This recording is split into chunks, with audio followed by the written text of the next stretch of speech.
Britain versus China in 1856. The Second Opium War was not just a clash of armies. It was an empire selling death for silver, and another empire forced to swallow it at gunpoint. Night settles over the Pearl River, and the water carries the quiet threat of war. In the lantern glow, foreign gunboats sit like iron predators, their cannons pointed at the throat of a civilization that has ruled itself for 2,000 years. On shore, Qing soldiers in padded armor watch the river with muskets that misfire in damp air. They have heard rumors of British artillery that can shatter city walls from beyond Beauchamp. They have heard that French troops are coming too, hungry for their own share of China's humiliation. Most of all, they have heard the word that twists a stomach: opium. Here is the cold fact that makes this war burn hotter than a border dispute. By the 1850s, millions in China were addicted, and the drug trade was draining vast quantities of silver from the Qing economy every year. A bleed so severe it weakened the empire even before the first cannon spoke.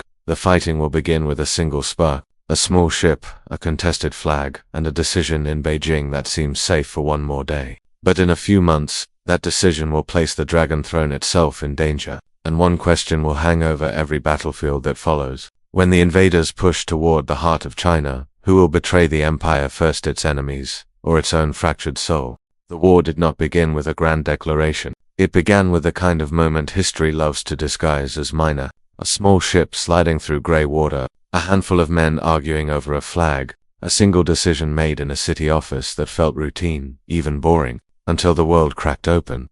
Canton in 1856 was a city of guarded gates and restless docks, a throat through which the empire breathed commerce. The old system of trade still lingered there like a stubborn ghost. Foreign merchants were allowed inside only under strict rules, confined to riverfront factories, watched by imperial officials who believed they were managing barbarians the way one manages useful, dangerous, never to be trusted. Yet the fire had grown. The First Opium War had ended only 14 years before, and the treaties that followed were like knives left lodged in the Qing body. Ports pried open, Hong Kong torn away, foreign diplomats demanding equal standing with the Son of Heaven's court, and always, the opium ships returning like vultures, carrying the drug that the Qing had tried to ban, failed to stop, and now could not live without fighting again. On paper, the Qing still ruled a giant. In reality, the giant's legs were shaking. Silver was leaving the country in torrents. Farmers were crushed by taxes that rose as revenue fell. Bandits filled the gaps where local government collapsed. The Taiping Rebellion was already burning in the south. An apocalyptic civil war led by a man who claimed to be the brother of Jesus and promised to smash the dynasty into dust. Whole provinces were in rebellion. Whole armies were pinned down far from the coast. And in Beijing, the Shanfang Emperor Yang, proud and haunted, felt the empire slipping, grain by grain, out of his clenched fist. To the British, this weakness was not a tragedy, it was an opportunity. Britain in mid-century was an empire of steam and steel, driven by factories that needed markets and merchants who believed the world could be opened away. A lock is opened by force if the key does not fit. The opium trade was the darkest engine of that logic. The drug was grown in India under British control, auctioned to private traders, then smuggled into China despite Chinese law. The profits were staggering. The moral cost was dismissed behind polite words like commerce and free trade. In London, men who had never looked into the face of an addict argued that the Chinese ban on opium was an insult to civilization. They did not say the quiet part out loud. Without opium silver, the British balance of trade would tilt, and the empire's appetite would grow thinner. In Canton, that appetite had a voice. His name was Harry Parkes, the British consul, sharp-eyed and impatient. He had watched Qing officials stall, dodge, and humiliate foreigners for years. He was convinced China only understood pressure, not negotiation, not respect, but pressure. Across the river, inside the walled city, the man tasked with keeping order was the Mincan, Imperial Commissioner of Guangdong. There was no fool. He knew Britain's navy could smash forts like clay pots, but he also knew that every concession fed the foreigner's hunger. In his mind, standing firm was not stubbornness. It was the last war between China and endless submission. So the city lived in a tense half-peace. British and Chinese traders bartered by day and glared by night. Foreign gunboats floated like reminders. Qing patrols marched with muskets and spears in a world that was shifting beneath their sandals. The river smelled of tea, salt, smoke, and the faint chemical sweetness of opium. The empire and the intruders were breathing the same air, and both felt it growing thinner. Then came the arrow, The Arrow was a hybrid vessel with Chinese hull and Western rigging, licensed under the British flag. In practice, it was a pirate hunter, a smuggler, a grey zone creature of the treaty port world. On October 8, 1856, Qing officers boarded the Arrow in Canton waters. They arrested 12 Chinese crewmen on suspicion of piracy and smuggling. They lowered the British flag. What happened next depends on where you stand. Qing officials insisted the license had expired, that the ship was Chinese, and that they were enforcing the law in their own river. The British insisted the flag was sacred, that their jurisdiction had been violated, and that a deliberate insult had been thrown in the face of the empire that had already humbled China once. Parkes seized the moment like a blade. He demanded the men's release, a formal apology, and assurances that British subjects would not be molested again. They released most of the crew quickly, but he refused the apology. To him, apologizing meant admitting that a foreign flag was above Chinese law on Chinese water. That was the kind of surrender that never ends. Parkes wrote to Hong Kong. He wrote to the Admiralty. He wrote to anyone who would listen that Britain had been wronged and that Canton needed to be taught a lesson. But even Parkes knew a spark is useless without dry wood. The dry wood was politics. In London, the Palmerston government wanted a stronger treaty, more ports, legal opium trade, and an embassy in Beijing itself. The Arrow incident offered the pretext. The language of the dispatches was icy and practiced. Insult, violation, protection of British interests. Yet behind those words lay the real energy, the will to force wider access to China, and to break any remaining barriers in the old imperial order. When the British guns finally moved, they moved without hesitation. On October 23, warships on the Pearl River opened fire. The sound was not like the old battles of China's memory, not booming city cannons from close walls, not the cracking volley of muskets over muddy fields. It was a new voice of war, rifled artillery, accurate at distance, pounding stone with mathematical calm. Shells tore through forts at the river mouth. Qing gunners who had trained for set-piece engagements found themselves under fire before they could even see the enemy clearly. Canton's defenses were brave, but they were built for another century. River forts at the Bogue tried to answer with smoothbore cannons and rockets. The rockets hissed like angry snakes and sometimes burst among the gunboats. The cannonballs splashed short or bounced harmlessly off iron holes. The British returned fire with the patience of executioners. One fort after another fell silent in smoke. Inside Canton, news of the bombardment spread through alleys and markets like a fever. Soldiers ran to the walls. Militia pulled old matchlocks from storerooms. Drums beat to rally people who did not know if they were being called to defend their homes or to witness their own helplessness. The Minkin refused to panic. He ordered the city gates shut. He told the people the foreigners would be contained. He trusted the walls, the militia, the mandate of heaven. It was a hard face to show, and perhaps he believed it. Perhaps he had too, because if the commissioner admitted fear, the entire province might collapse into chaos. Parkes, standing with naval officers on the river, saw Ye's firmness as a challenge. Break Canton, he urged, and the rest will follow. The British did not yet intend to topple the dynasty, not openly, but their strategy was already clear. Apply enough pain to force compliance. Seize a prize city to win leverage. Drive a wedge between local officials and Beijing.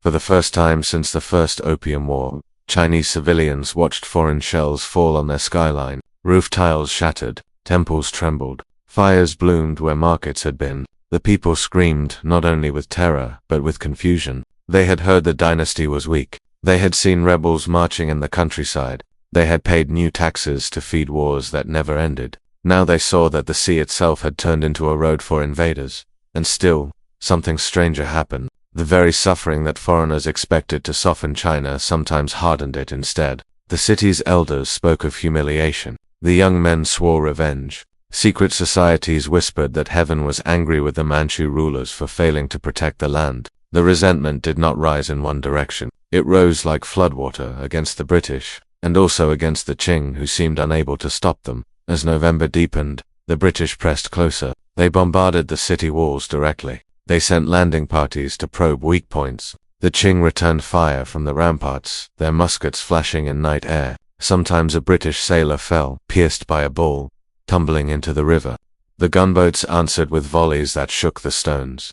The fighting so far was only a prelude, yet each shell was shaping the moral battlefield. Britain was telling itself a story of righteous trade and lawful retaliation. China was telling itself a story of invasion, poison, and survival. Each story made the next step easier. On one cold morning, after a furious exchange along the walls, the British paused. The smoke drifted away. For a brief hour, Canton was quiet enough for people to hear their own breathing again. In that lull, Parkes believed he had his first payoff. The Qing had backed down on some demands. The city was hurting. Surely they would yield now. Parkes sent another ultimatum. Enter foreign diplomats into the city. Apologized formally. Accept a new treaty. The Mincan replied with silence. Not a negotiation, not an apology, not even a refusal written in ink. Just silence. To Parkes, this was the answer of contempt. It was the answer of dignity. The two men were already fighting a war inside their own minds. Parkes felt he was battling an empire's arrogance.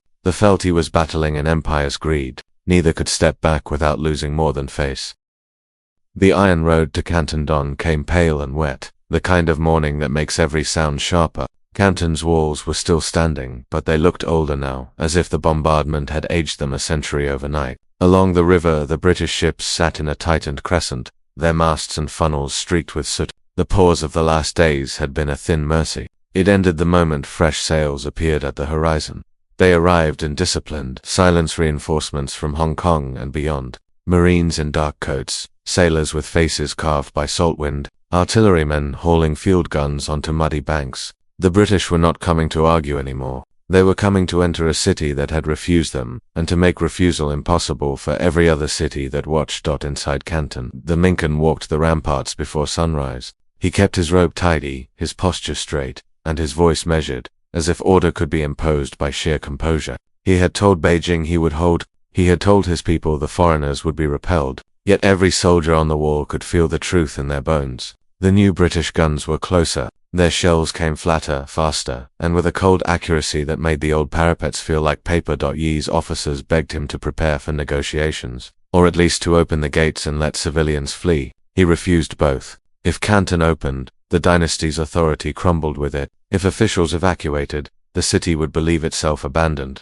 He chose to stand among the smoke, because he knew no other posture that might keep the province from tumbling into panic. The first assault did not come as a flood. It came as a measured hammer. On the riverfront, British artillery began to speak again, methodical, relentless. Each shot placed like a carpenter driving nails into a coffin. Forts that still had names in local memory were turned to broken silhouettes. Then the Marines surged forward. Their boats cut through the brown water and scraped onto the docks. They moved in tight files, muskets leveled, bayonets fixed, not shouting battle cries, but obeying crisp orders cut through drum beats and whistles. Qing defenders fired from behind crates and stone steps. Some aimed well, others watched their flints sputter in damp air. The first street fight was a blur of smoke and echoing stone. British rifles fired faster, truer. Qing soldiers fought with a mix of matchlocks, spears, and stubborn courage. A young militiaman threw himself at a red-coated Marine and drove a spear into his chest. He was shot twice before he hit the ground, but he died gripping the spear shaft as if the empire itself were in his hands. In the alleys behind them, civilians pressed into doorways with wide eyes and clenched jaws. Some prayed at household shrines. Some carried their children toward the inner city. Some picked up tools that could become weapons, unsure whether they were defending Canton or avenging decades of humiliation. By noon, the British were on the outer edge of the walled city. Their officers studied the battlements through telescopes. The walls were high, thick, and old. They had repelled pirates, rebels, and rival dynasties. But never this. Never guns that ignored distance. Never rockets that arced over parapets. Never disciplined infantry that advanced like clockwork.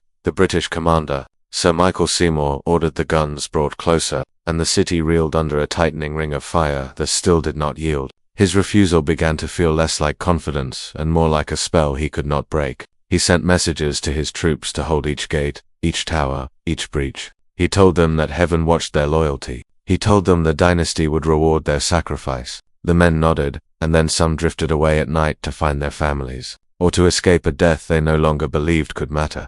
On the third day of intensified bombardment, a breach finally opened near the north wall. The stones did not collapse with a heroic roar. They disintegrated in choking dust. For a heartbeat, the breach was quiet, and the defenders stared at the hole as if the wall had betrayed them. Then British troops moved. They poured through the gap into the city's edge districts. This was the moment the people of Canton had feared since the first shells landed. The invaders were inside. The war was no longer on the river. It was in courtyards, shrines, and marketplaces. Street by street, the Qing line bent. The militia fought hard in places, firing from rooftops or slashing from behind doorways. But coordination dissolved under pressure. The British advanced with grinding certainty. Every retreating defender left behind a little more of the city's nerve. The Mincan retreated to the Yamen, the commissioner's seat, and there he did something that stunned his own staff. He folded his arms and refused to leave. They begged him to escape. His guards offered to fight to the last to open him a path. They shook his head. He said there was no road for him except duty. Whether he believed that or whether he was trapped by pride, no one could tell. But his stillness became the last symbol of defiance as the foreigners closed in. When British troops reached the Yamen gates, Ye's guards fought with desperate ferocity. The British broke through with bayonets and sheer weight. They found the sitting upright, like a man awaiting judgment from higher courts than theirs. He refused to bow. He refused to negotiate. He refused even to speak. The British took him prisoner anyway. That capture was an earthquake. The city felt it before the news was shouted in streets. The commissioner, the emperor's own iron hand in Guangdong, had been seized. For some Cantonese, it was liberation from a ruler they had begun to resent. For others, it was the final proof that the Qing could not protect its own foundations. The British marched their flag through Canton's gates, and the city's fall was sealed. Yet victory did not taste the way Parks had imagined. Canton did not instantly bend China to foreign will. Instead, the city became a laboratory of resentment. The British installed a provisional administration. They stationed troops in key districts. They tried to keep trade flowing. But beneath the surface, something colder grew. The people watched foreign patrols pass with a silence that was not peace, but suspended rage. A rumor began to spread, carried by boatmen, monks, and secret society couriers, that the in captivity had refused to eat, refused to speak, and would rather die than give Britain a single gift of submission. Whether the rumor was true mattered less than what it did. It turned him into a martyr in whispers, even as others blamed him for bringing destruction to their door. And while Canton smoldered, the war widened. In the foreign factories, Parks wrote again to Hong Kong and London. Canton was taken, but Beijing was still defiant. The emperor had not yet bowed to any new treaty. If Britain wanted lasting change, the next blows had to land where the dynasty's heartbeat was strongest. In December, French ships arrived in force. Their officers spoke politely, their alliance papers neat. But their soldiers looked at Canton with the hungry eyes of men who had crossed oceans for more than ceremony. With France now beside Britain, the conflict was no longer a single empire pressing a single grievance. It was a coalition coming to carve open China's remaining sovereignty, far to the north. In Beijing, the court received the news of Canton's fall with a shock that ripped through every council chamber. Some ministers begged for negotiations before more ports were lost. Others demanded a counterattack, even if it meant pulling troops from the Taiping front. The emperor's face hardened. He had ordered the to hold. Yi had fallen. To concede now would expose the throne as helpless. So Xianfeng chose to wager on distance. He believed the foreigners would not dare march toward the capital. He believed winter, logistics, and China's vastness would trap them at the coast. He believed time was still his ally, but the foreigners were already studying their maps. They saw rivers as roads. They saw forts as keys. They saw the northern plains as a corridor leading straight to the mouth of Beijing's world. Before the year ended, British and French commanders agreed on the next target: Tianjin, the gateway along the high river, and beyond it, the throat of the empire itself. And here came the quiet twist of fate the Qing court did not yet grasp. While the emperor believed the coast was the limit of foreign ambition, a separate foreign decision had already sealed the next phase. In London, Parliament wavered about this war. There were voices calling it immoral, unnecessary, a merchant's quarrel dressed in blood. Palmerston's government fell in a vote, then rose again in a new election fueled by public anger at China's insults. The war gained not only ships and men, but political fire. It would not stop at Canton. If you're still with me through smoke and shattered gates, stay close. Leave your thoughts below about whether Ye's silence was heroism or fatal pride, because the answer matters for what comes next. At the start of 1857, the Allied fleet lifted anchor. Behind them, Canton lay subdued but unbroken in spirit. Ahead of them stretched a coastline of forts that had never faced this kind of storm. The winter sea was grey and indifferent. The gunboats moved north like a blade sliding toward a vital organ. On their decks, soldiers tightened straps and checked powder. Some spoke of quick victory, Others stared at the horizon, sensing that each mile north was a deeper step into a land that did not want them alive. The empire in 2 wars, they did not sail north in triumph. They sailed north as men who had stepped into a river and realized the current ran deeper than they had imagined. The Allied fleet cut through winter seas, past grey fishing villages and jagged headlands. Each dawn revealed another stretch of coastline, another mouth of river, another city wall that had never seen iron steamers before. The wind carried salt, but also rumor. China was fracturing. China was furious. China was not one battlefield, but many. On the deck of a British transport, a young officer watched a shoreline slide by and tried to picture it. Maps called it a gateway. Veterans called it a trap. The high river ran like a narrow throat to the north, and at its mouth stood the Dogu forts, layered defenses of earth and stone built to keep pirates and foreign gunboats alike from reaching the imperial heartland. He had heard sailors speak of the forts in the old way, mud walls and rusty cannon, but those were sailors who had never struggled through a river under crossfire. The officer's fingers tightened on the rail as he saw the river mouth at last. It looked calm. That calm was the most dangerous thing of all. Calm meant a defender was waiting. The first salvo came from the forts.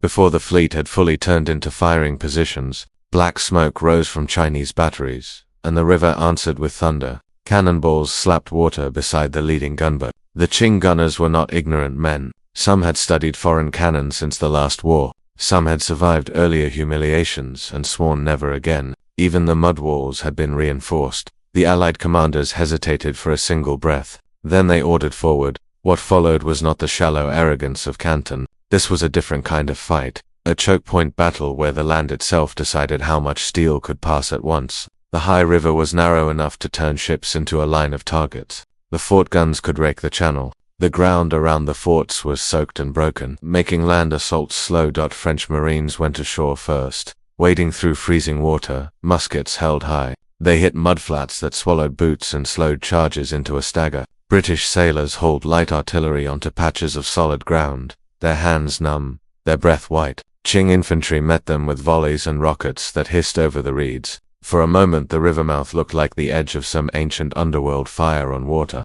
Smoke on ice. Men moving as shadows against a sky that barely cared. The forts did not fall quickly, not here. The defenders fought with something that tasted like personal memory. Each explosion on their parapets reminded them of 1842. Each foreign flag on the horizon reminded them of treaties they had never accepted. In the trenches, Qing soldiers worked their rammers with furious speed, firing again and again until their shoulders burned. A British assault party reached one battery, only to be met by spear-wielding troops who surged out of smoke, screaming oaths that drowned out musket fire. Bayonets met steel tips. Bodies fell into mud that instantly turned red-black. Hours passed like a lifetime. Ships traded broadsides with shore guns. On land, Marines crawled through ditches and low walls, taking inches at a time. At last, a British shell found a powder magazine in the main fort. The explosion cracked the air open. For an instant, the fort rose as a storm of dirt and burning timber. The defenders staggered. The Allied troops surged. The Daegu line broke. By evening, the first gateway was theirs. The high river lay open like a wound. Downstream, the Allied camps glowed with cold fires. Men ate hard biscuits and stared into the embers, listening to the river slap softly as if nothing had happened. Officers wrote dispatches to Hong Kong and London describing tactical success, but their words could not cover the quiet unease. The line to Tianjin was open, yes, but now they had to travel it, deep into a land where winter could kill as cleanly as any bullet, and where the empire they were attacking was already fighting for its life against itself.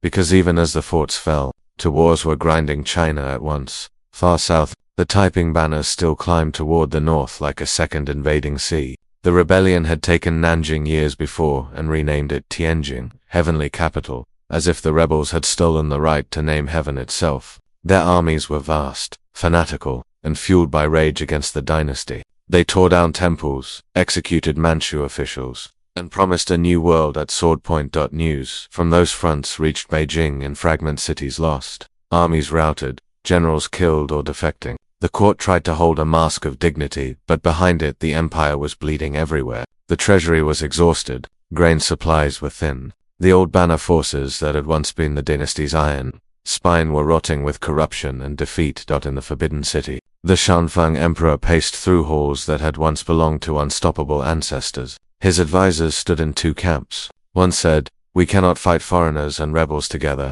Buy time, offer talks, let the coast go if we must." The other said, "If we bend again, the dynasty dies. If we fight, we may still live."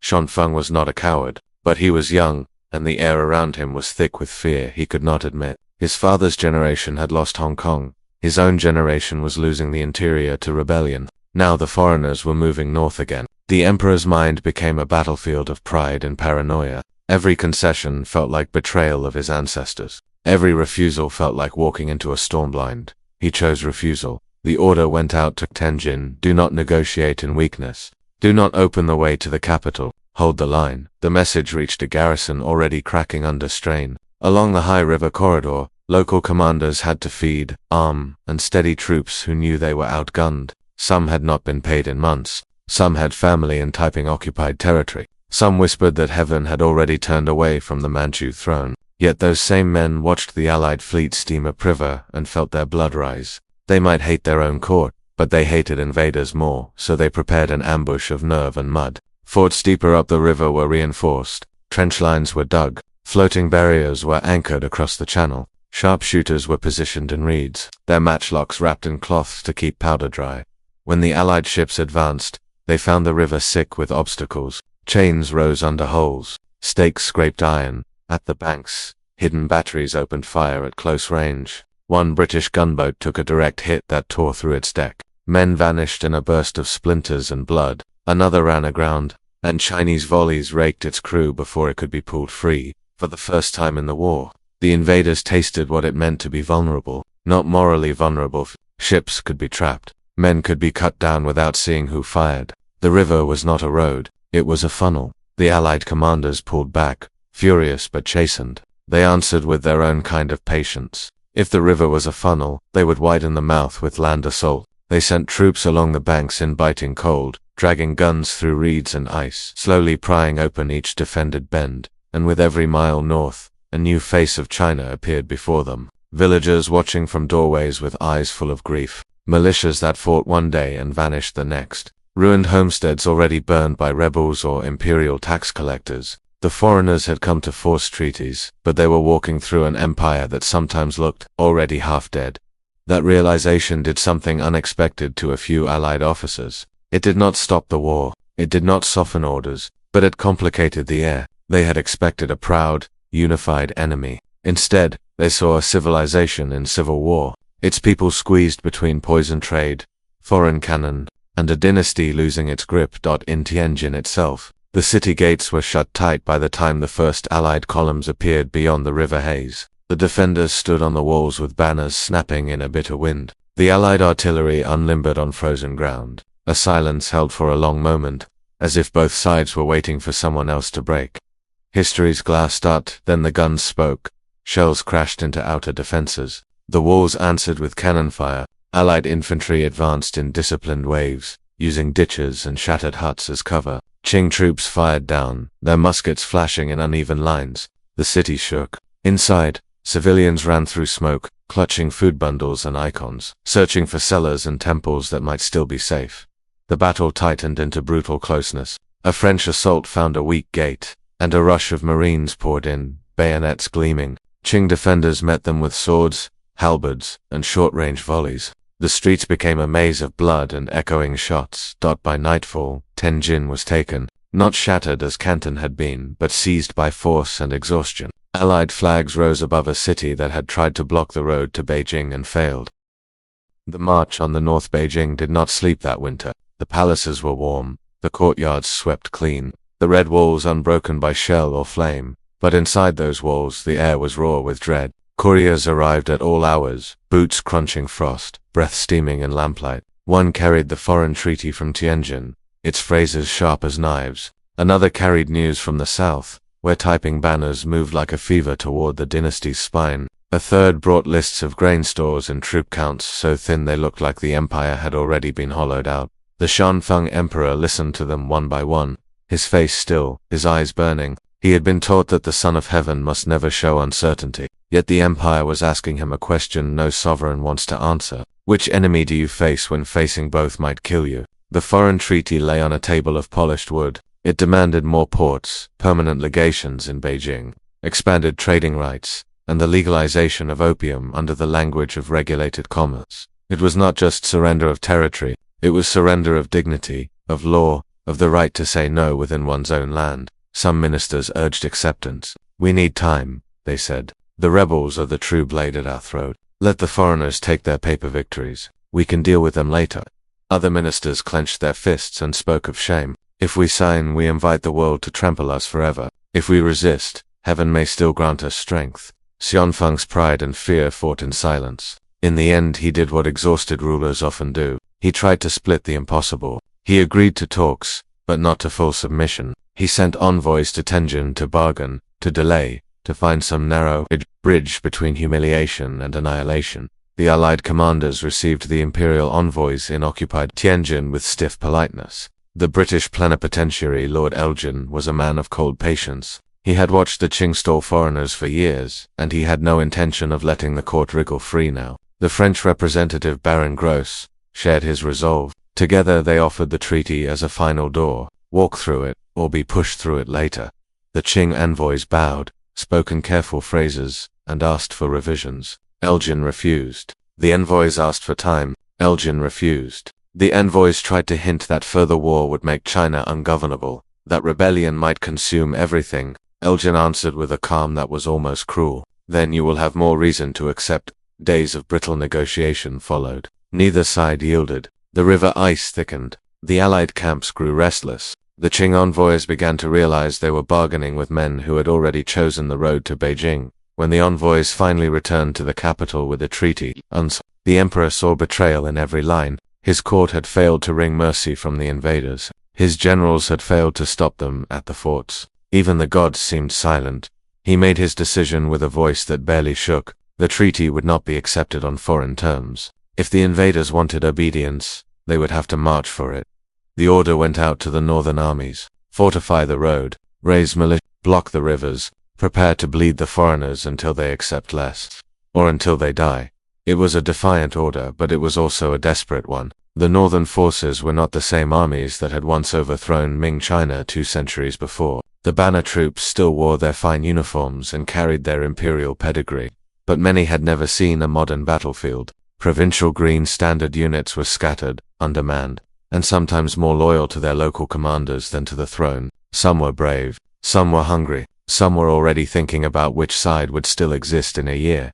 Still, the earth itself helped them. Between Tianjin and Beijing lay a corridor of rivers, marshes, and narrow causeways. The high river and its branches could be turned into gates or traps. Villages along the route could be stripped of food to starve an advancing army. Dikes could be opened to flood roads. The defenders might be weaker in firepower, but they had terrain, distance, and the fierce advantage of fighting for a home they could not abandon. In early summer of 1858, the Allies began to move again. They advanced with 2 body ships pushing up the river where water allowed, and land columns marching alongside with artillery, supply wagons, and lines of infantry in red and blue. The heat was thick. The plains smelled of reeds, mud, and the faint sweetness of ripening grain. Every village they passed became a silent audience, doors half closed, eyes watching from shadows. Some villagers fled before them. Others stayed and offered food with trembling hands, hoping submission might spare them. A few hid men in the fields,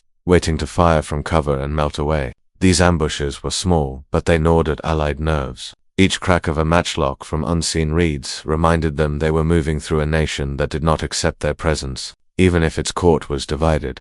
The first major resistance formed near the northern forts again, where the river tightened. Qing commanders had rebuilt positions, laying batteries to cover the channel, anchoring new barriers beneath the surface, and digging trenches that connected the fort lines like veins. They knew they could not win at sea broadside to broadside. They needed to trap ships close enough for their fire to matter. As the lead Allied gunboats tried to push through, they hit the barriers and slowed. The forts opened fire from both banks. Shots slammed into holes at close range. The air filled with splinters and screams. For a moment it looked like the Daegu mouth had learned from its earlier fall. One French vessel drifted sideways, its rudder smashed. A British gunboat grounded hard, and Chinese gunners pounded it like a drum. Onshore, Allied infantry rushed to take the batteries. The ground around the forts was a furnace of sand and smoke. British sailors dragged field guns forward under direct fire. French Marines charged through shallow water, muskets above their heads,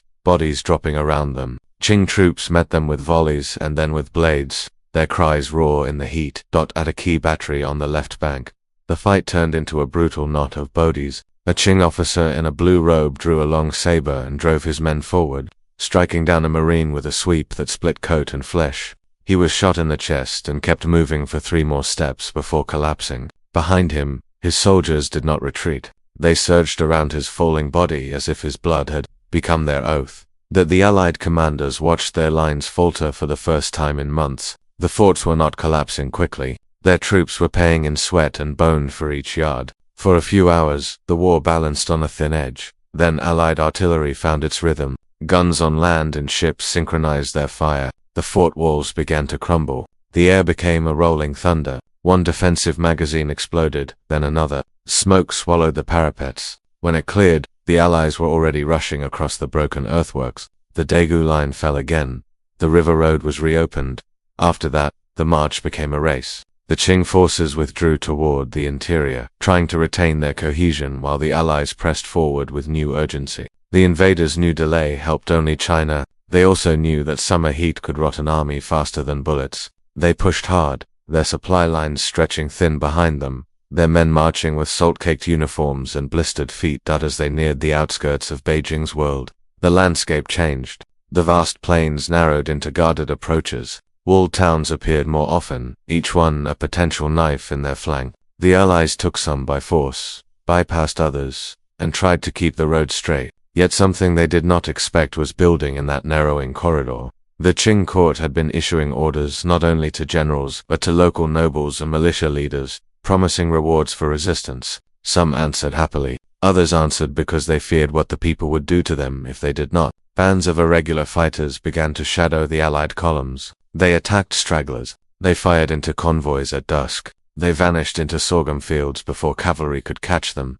These attacks were not decisive in a tactical sense, but they were poison in a psychological sense. Every night Allied soldiers slept with weapons within arm's reach, listening for footsteps. Every morning, officers counted their missing. The war was no longer a series of fort sieges. It was a hostile land pressing in from every side, and it was here that the Allies made a decision that seemed small but carried the weight of a coming catastrophe. To secure a safe approach to the capital, they demanded a parley with Qing representatives at a place called Zhongjiawan, and then at close enough to Beijing that the walls of its outer defenses felt almost within reach. The Qing, seeking to stall and perhaps to split the alliance, agreed. A delegation of Allied envoys rode toward Tongzhou under white flags. Among them was Harry Parkes, the same consul who had lit the fuse at Canton. He believed in pressure, in spectacle, in never blinking first. He also believed that Qing promises meant nothing unless backed by fear. The ashes of the Summer Palace, the battle at Tongzhou, did not end with a single decisive roar. It ended the way slaughter often ends, with exhaustion, smoke, and men realizing too late that they have been fighting in the wrong century. Seng Rinqian's cavalry came first, sweeping across the plain in a thunder of hooves, banners snapping, riders shouting the old oaths of the steppe. For a heartbeat it looked like history returning horsemen of the north rolling over invaders as their ancestors once had. Then Allied cannon tore the heartbeat out of that vision. The guns were positioned low and steady. Their crews canister shot turned charging lines into collapsing gaps. Horses screamed and tumbled. Riders flew from saddles into dust that did not rise again. The survivors tried to veer, to regroup, to find a weak seam. But every time they massed, the artillery found them. Qing infantry held behind earthworks, firing volleys into advancing British and French lines. They fought hard, as if the Empire had poured its last breath into their muskets. But discipline cracked under the weight of modern fire. Allied rifles answered faster. Bayonets carried the line forward. The plain became a churned field of bodies and broken banners. Seng Rinqian watched the center sag. He threw in reserves, then threw in more, trying to buy a miracle with blood. None came. By late afternoon, the Qing line was unraveling into retreat. Not a coward's retreat, but a desperate scramble to save what could still be saved. Behind them, the road to Beijing lay open. When the Allies entered Tongzhou, they did not find their envoys waiting in triumph. They found silence, broken only by the crackle of burning storehouses and the cries of wounded men. Parks and the others had been moved farther back during the fighting. In the chaos, some captives died from harsh treatment, illness, or execution before they could be recovered. Word of those deaths reached the Allied commanders like hot iron. The war had already been brutal. Now it became personal. In Beijing, the court received news of Tongzhou as the sky above the city turned the color of iron. The emperor's composure finally broke. This was no longer a contest at the edge of the empire. This was the edge of the forbidden city itself. Shan Fong summoned his inner council through the night. Some begged him to stay in the capital to inspire defense. Others urged him to flee north to preserve the dynasty's living symbol, even if the city fell. Xianfeng fled. Before dawn he left the palace with a tight escort, slipping out through northern gates, leaving behind ministers, concubines, clerks, and a city that woke to the knowledge that its son of heaven had abandoned it. The court tried to disguise the departure as a temporary move, but Beijing understood instinctively, if the emperor runs, the mandate is bleeding. The defenses around the capital were now commanded by men who knew they had been left to hold a war with a crumbling foundation. They gathered what troops they could: banner units, militia, scattered survivors from Tongzhou. They closed the gates. They stationed guns on the ramparts. But the men were tired, hungry, and shaken by the speed of Allied approach. The Allied columns arrived at the outskirts like a tide that had seen no barrier worth respecting. Their soldiers marched through orchards and grave fields, past villages that stood silent and stunned. They saw Beijing's outer walls rising in the haze, immense and ancient, and they felt the same thing every conqueror feels when facing a legendary city, all braided with hunger.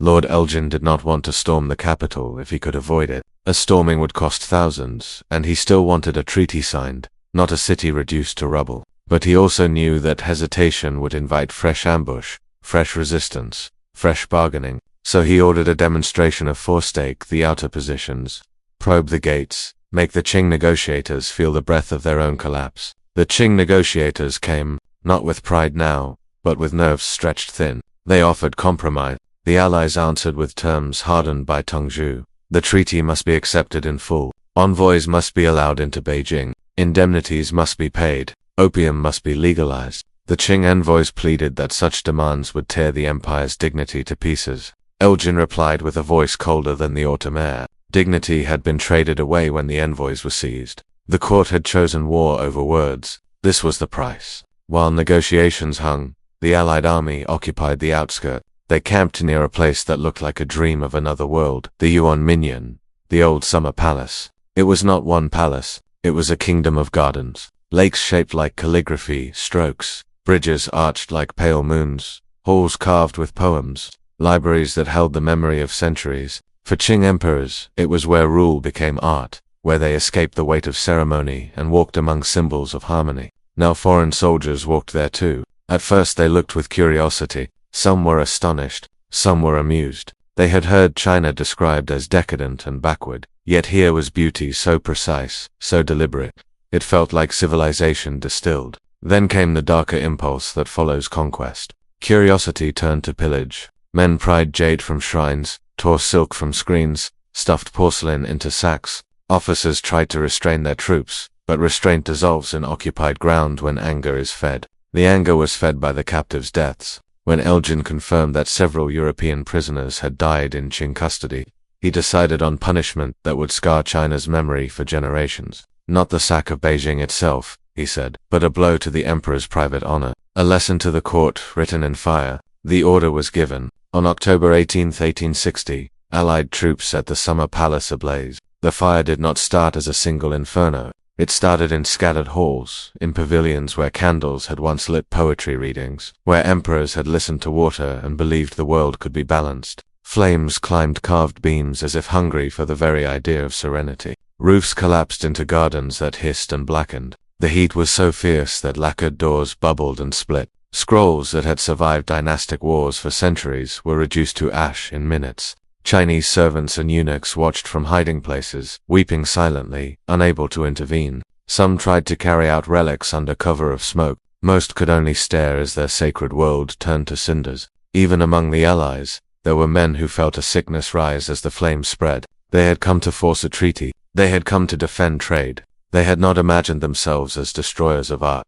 Yet the fire had its own logic now. It raged for 3 days, turning the sky above Beijing into a drifting bruise of smoke. The city's people saw it from their rooftops and understood the message without needing translators. The foreigners could reach into the emperor's heart and burn it. When the palace was a skeleton of black columns and steaming stone, the Qing negotiators returned with faces drained of life. They signed. The Convention of Beijing confirmed the earlier treaty terms and added more. New ports opened. Foreign legations would sit in the capital like permanent witnesses to China's weakness. Indemnities poured toward Britain and France. Opium, the poison that had hollowed cities and families, became legal trade. And the empire that had once called itself the Middle Kingdom was forced to accept that it was now one kingdom among many. With its gates held open by foreign hands, British flags rose in formal victory, French flags beside them. The Allied troops marched through Beijing in controlled columns, not looting the core city further, as if discipline could erase the smoke still staining the horizon.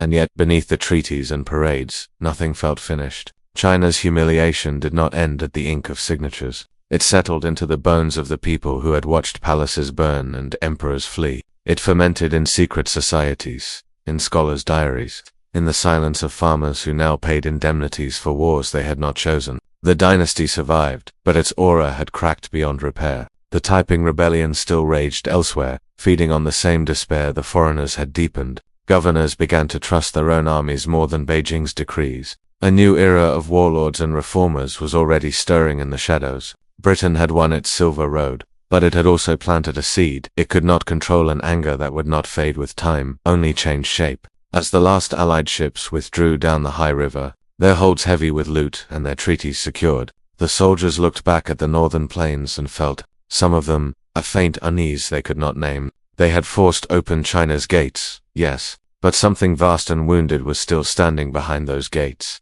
watching, remembering. In Ri, the Shanfeng emperor sat in exile, staring at autumn leaves falling onto palace stones far from Beijing. He had kept the throne alive by running, but he had lost the empire's soul in the process. He would not live many more years. His successors would inherit a crown surrounded by foreign ambassadors and internal rebellions. A crown that glittered on the outside and fractured within, and somewhere beyond the smoking ruins of the summer palace, in villages where opium pipes still glowed at night and in streets where children asked why heaven had allowed fire to eat their history, a quiet promise began to circulate, not written in law, not spoken in court, but carried in memory.